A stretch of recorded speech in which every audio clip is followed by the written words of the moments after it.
Hello students, last video to মই তোমালোকৰ লগত types of skinৰ ওপৰত ডিসকাস কৰিছিলোঁ।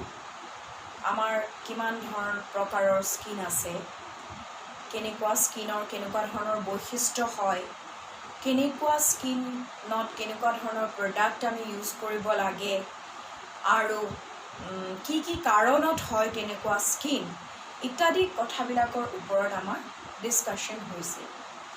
আজি আমি ক্লাস কৰিব গৈ আছো কমন স্কিন প্ৰবলেমছৰ ওপৰত। আমি সকলোৱে এখন ফ্ললেছ স্কিন মানে য'ত কোনো ধৰণৰ দাগ নাথাকে, বয়সৰ চাপ নপৰে, এখন মিহি নিকা ছালৰ অধিকাৰী হ'ব বিচাৰোঁ।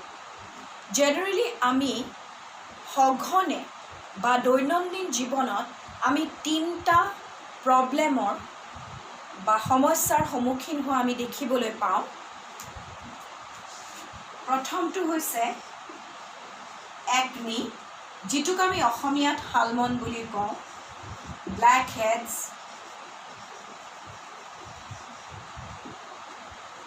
আৰু নম্বৰ 3 হোয়াইট হেডছ। এই তিনিটা সমস্যা আমাৰ সকলোৰে থাকে। বেসিক্যালি বিশেষকৈ আমাৰ ব্ল্যাক হেডছ আৰু হোয়াইট হেডছ ম্যাক্সিমাম মানুহৰ স্কিনত আমি দেখিবলৈ পাওঁ। সো প্ৰথমটো একনি। একনি কি? What is acne? একনি মানে হৈছে অসমীয়াত আমি যেটো শালমন বুলি কওঁ। একনি প্ৰথমতে একনি হৈছে কি? এটা স্কিন ডিসঅৰ্ডাৰ, স্কিনত হোৱা এটা সমস্যা। নম্বৰ 2 associated with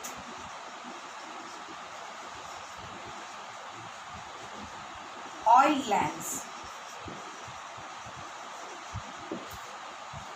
তৈলগ্ৰন্থিৰ সৈতে এই সমস্যাটো জড়িত। সেকেন্ডলি তৈলগ্ৰন্থিৰ সৈতে এই সমস্যাটো কেনেকৈ জড়িত মই এইটো কওঁ। যেতিয়া আমাৰ তৈলগ্ৰন্থিবোৰ খুব সক্ৰিয় হয় তেতিয়া আমাৰ ছালৰ উপৰি ভাগ তেলেতীয়া হৈ পৰে। তাৰ ফলত সেই ছালত বাহিৰৰ সংক্ৰমণ হৈ সৰু সৰু কিছুমান গুটিৰ নিচিনা বস্তু ওলায়।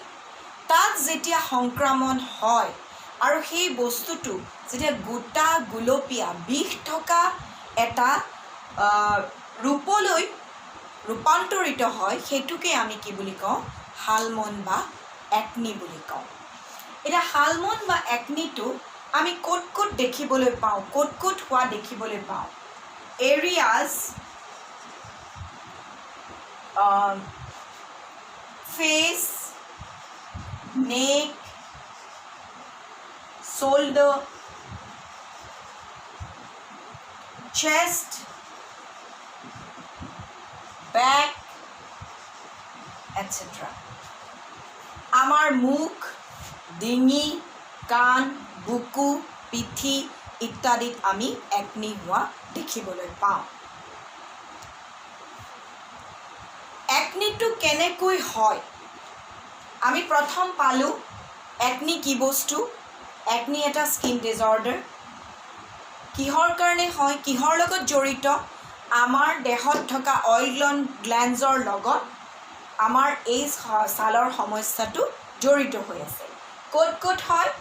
আমাৰ মুখ, ডিঙি, কাণ, বুকু, বেক ইত্যাদি জেগাত আমাৰ একনি বা শালমন হোৱা আমি দেখিবলৈ পাওঁ। এতিয়া একনি কেনেকৈ হয়? An acne occurs when the passage between the pores of the skin and oil glands clogged. তাৰ মানে হ'ল কি? যেতিয়া আমাৰ oil glands আৰু স্কিনৰ যিবিলাক pores থাকে, স্কিনৰ যিবিলাক আমাৰ বিন্ধা থাকে আৰু আমাৰ অইল গ্লেণ্ডছবিলাকৰ যিটো পেছেজ থাকে ৰাস্তা থাকে সেইটো যেতিয়া বন্ধ হৈ যায় তেতিয়া কি হয় একনি বা হালমন হয় nodular and cystic acne are dangerous. Now what is nodular and what is cytic acne? They are leaf scars, offer healing and they are formed deep inside the skin. Generally কি হয় nodular and cytic acne বিলাক আমাৰ স্কিনৰ ভিতৰলৈকে হয় মানে আমাৰ ডাৰ্মিছত যিখন আমাৰ ট্ৰু স্কিন তালৈকে ইনফেক্টেড হয় আৰু তাৰ ফলত যেতিয়া হালমন বা একনিটো ভাল হৈ যায় নডুলাৰ এণ্ড সাইটিক একনি যেতিয়া একনিটো ভাল হৈ যায় তাৰ ফলত আমাৰ ছালখনত দাগ ৰৈ যায় so it's a serious and dangerous condition of acne এটা একনি হোৱাৰ কাৰণ কি কি মই প্ৰথমতে তোমালোকক ক'লো একনিটো কেনেকৈ হয় যেতিয়া আমাৰ অইল গ্ল্যান্ডছ আৰু ছালৰ প'ৰ্ছৰ ৰাস্তাটো বন্ধ হৈ যায় তেতিয়া একনি হয় নডুলাৰ এণ্ড সাইটিক একনি দুইবিধৰ একনি আছে এই দুটা হৈছে সিভিয়াৰ কণ্ডিশ্যন যিটোত আমাৰ ছালখনৰ ভিতৰলৈকে ইনফেক্টেড হয় আৰু একনিটো ভাল হোৱাৰ পিছতো আমাৰ ছালত ইয়াৰ দাগ আমি দেখিবলৈ পাওঁ কমন ফেক্টৰ্ছ ফৰ একনি কি কাৰণত হ'ব পাৰে যদি আমাৰ খুব বেছি এনজাইটি থাকে আমি খুব বেছি মেণ্টেল ষ্ট্ৰেছ থাকে চাপ থাকে তেতিয়া আমাৰ একনি হ'ব পাৰে চেঞ্জিং ক্লাইমেটৰ সালসলনি হ'লে বতৰৰ সালসলনি হ'লে আমাৰ একনি হ'ব পাৰে হৰম'নেল লেভেল মই স্কিন টাইপছত বুজাইছিলোঁ যে আমাৰ অইলি স্কিনখন পুৰুষ হৰম'ন এক্টিভ হোৱাৰ কাৰণে আমাৰ সেবাচিয়াছ গ্ল্যান্ডছ তৈলগ্ৰন্থিবোৰ এক্টিভ হয় আৰু তাৰ ফলত আমাৰ একনি হ'ব পাৰে মেনষ্ট্ৰুৱেশ্যন চাইকেল যদি আমাৰ মেনষ্ট্ৰুৱেশ্যনৰ মহিলাসকলৰ বা ছোৱালীবিলাকৰ মেনষ্ট্ৰুৱেশ্যনৰ প্ৰব্লেম আছে সময়ত মেনষ্ট্ৰুৱেশ্যন নহয় তেনেকুৱা অৱস্থাত আমাৰ একনি হ'ব পাৰে and use of oil based makeup আৰু আমি যদি খুব বেছিকৈ অইল বেছড মেকআপ স্কিনত ইউজ কৰোঁ তেতিয়াও আমাৰ কি হ'ব পাৰে একনি হ'ব পাৰে এই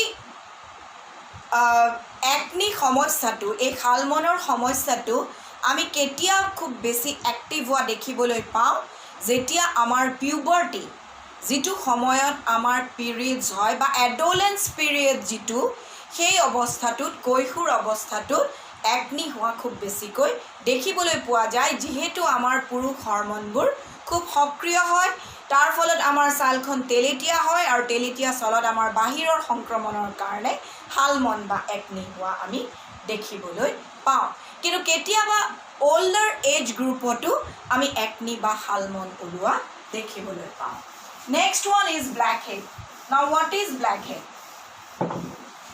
blackhead কি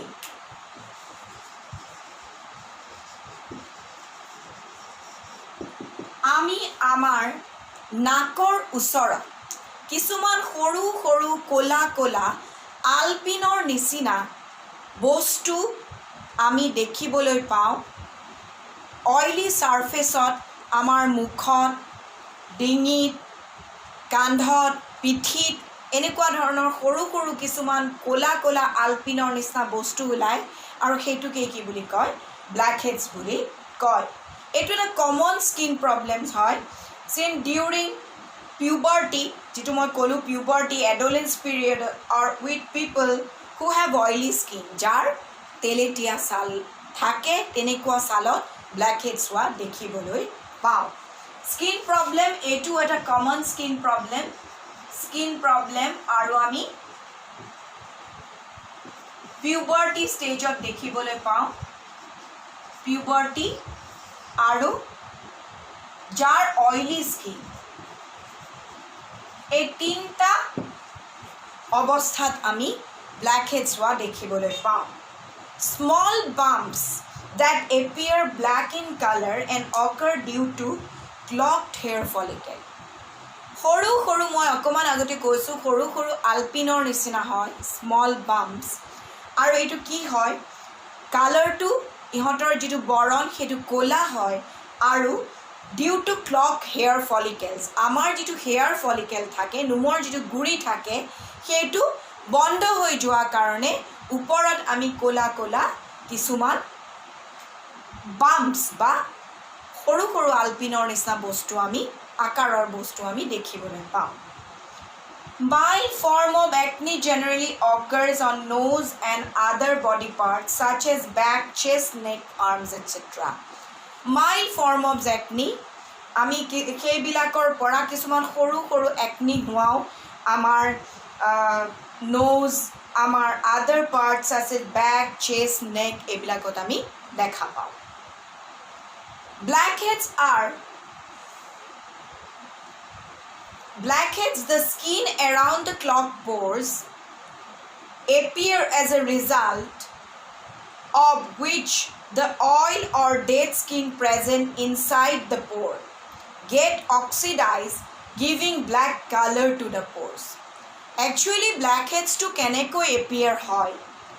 Blackheads to hol amar open pores bilakor bhitorot jitu skin thake সেইটো যেতিয়া বাহিৰৰ বতাহ লাগি অক্সিডাইজ হৈ যায় তেতিয়া তাৰ বৰণটো ক'লা হৈ পৰে আৰু এইটো আমি বাহিৰত ক'লা বৰণত দেখিবলৈ পাওঁ আৰু সেইটোকে আমি কি বুলি কওঁ ব্ল্যাক হেডছ বুলি কওঁ next one is white heads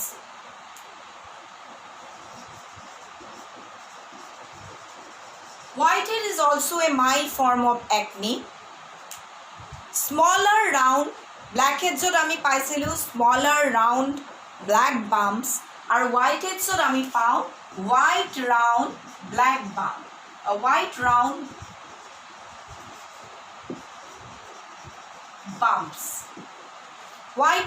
bumps appears on face কিন্তু আমি whiteheads to মুখৰ বনি পাৰ্টছত হোৱাহে দেখিবলৈ পাওঁ যেনেকৈ আমাৰ চকুৰ ওচৰৰ যিটো চকেট সেইটোত আমি whiteheads হোৱা দেখিবলৈ পাওঁ চিনৰ পৰ্চনত আমি whiteheads হোৱা দেখিবলৈ পাওঁ shoulders neck chest etc এইবিলাক জেগাত আমি whiteheads হোৱা দেখিবলৈ পাওঁ the pores become clogged with sebum যিটো pores থাকে নোমৰ যিটো গুৰি থাকে সেইটো কি হয় সেবামৰ দ্বাৰা তেলৰ দ্বাৰা বন্ধ হৈ যায় আৰু ডেড স্কিন চেলছ বিলাকৰ দ্বাৰাও সেই নোমৰ গুৰিটো বন্ধ হোৱাৰ ফলত সেইটো হোৱাইট ৰাউণ্ড বাম্প হিচাপে এপিয়াৰ হয় বা ওলাই পৰে